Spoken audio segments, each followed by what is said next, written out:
the assembled exemplars confirm their next objective, the Shard. Rhodes Island has formulated their strategy for an Londinium assault. The Lifebone takes flight only to crash land because of a strange environmental interference. Things take an unexpected turn as sinister red clouds above the Shard cover the entire battlefield. Meanwhile, Manfred prepares to reclaim the Lifebone.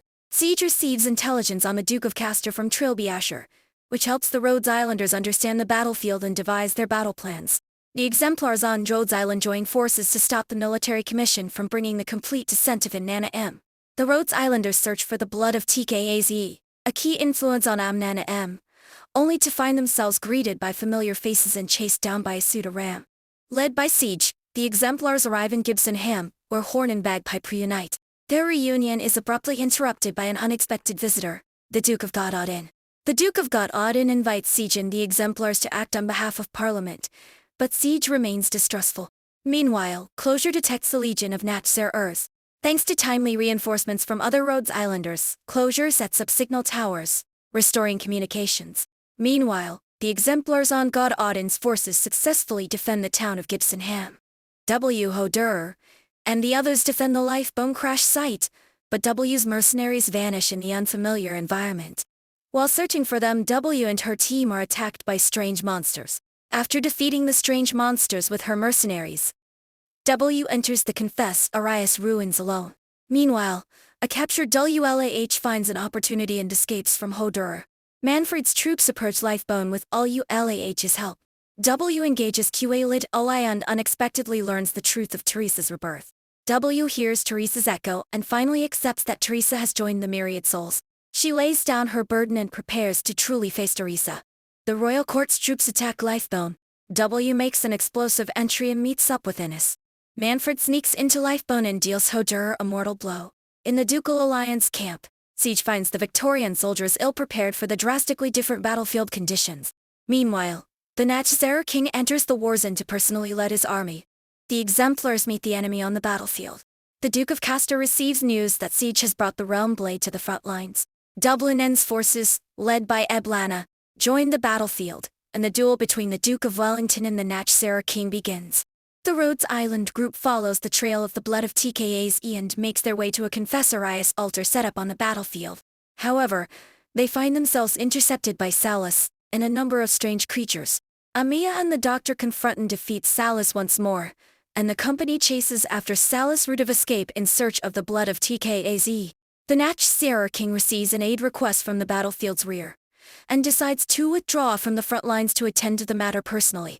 The Duke of Wellington also carries out an action that runs contrary to his plan. The battle situation immediately shifts, and the Duke of Castor's warship, the Glorious, is crushed in an instant. The warship carrying the Stone of the Sword, the Glorious, is besieged by the Sarkazi. To preserve the glimmer of victory, Siege, assisted by her companions, charges towards the Glorious with Realm Blade in hand. The Stone of the Sword and the Realm Blade become one, temporarily dispelling the Origin IUM storm scourging the battlefield. Morale uplifted, the Victorian Alliance begins their counterattack. Logos stays behind to hold back the pseudo-ram, and prepares to face the Natcher King alone. Logos fights the Natcher King and rings his own death knell. Logos recreates theirs as swordsmanship with witchcraft, cutting off the Natcher King's arm. He falls off the cliff in the process, but is saved by a combat platform imbued with the Banshee's will. Shining honors her own promise before the Confessory, and prepares to bring Nightingale back. The followers' final member, Margaret, finally makes it to her friends. Shining and Margaret repel the Confessor Ias at the cost of shattering Nightingale's soul, and his servant QA-Lid, OA, carries him to safety. At the same time, Salus uses her own blood to boil the blood of TKAZ. Under Teresa's control, the airship seems to be on a collision course with Nana M. W and Doctor's team board the airship in a bid to stop Teresa and damn Nana M's plan. Back in Londinium, the workers begin working with Reunion. Nana M descends upon the pinnacle of the Shard. Lifebone takes flight, picking up Amia and the others. The boarding party's plans aboard the airship are disrupted by the Revenant, with the teams separated from one another. W saves the Doctor from falling, while Kaltsit is trapped by herself. In a bizarre team-up, the Doctor and W continue looking for the airship's core, only to find an enemy who looks particularly similar to the assassin who murdered Teresa years ago. Now, they are on the military commission's side.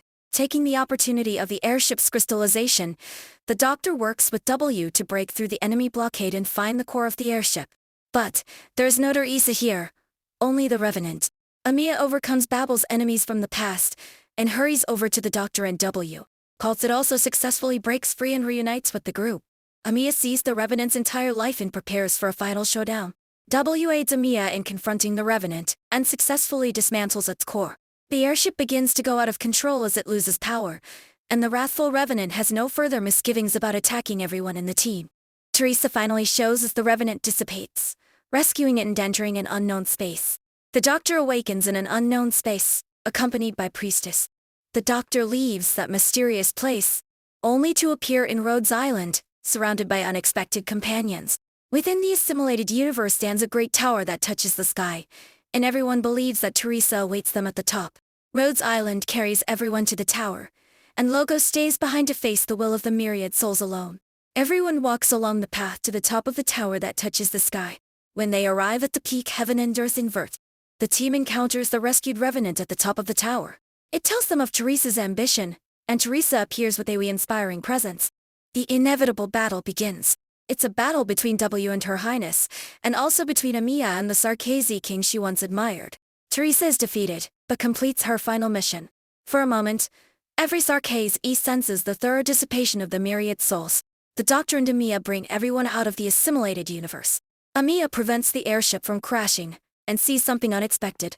Theirs also obtains the Sarkazi's origin that Teresa gave her life for. The past and the future. Teresa catches a glimpse of the answer to life in the origin of information.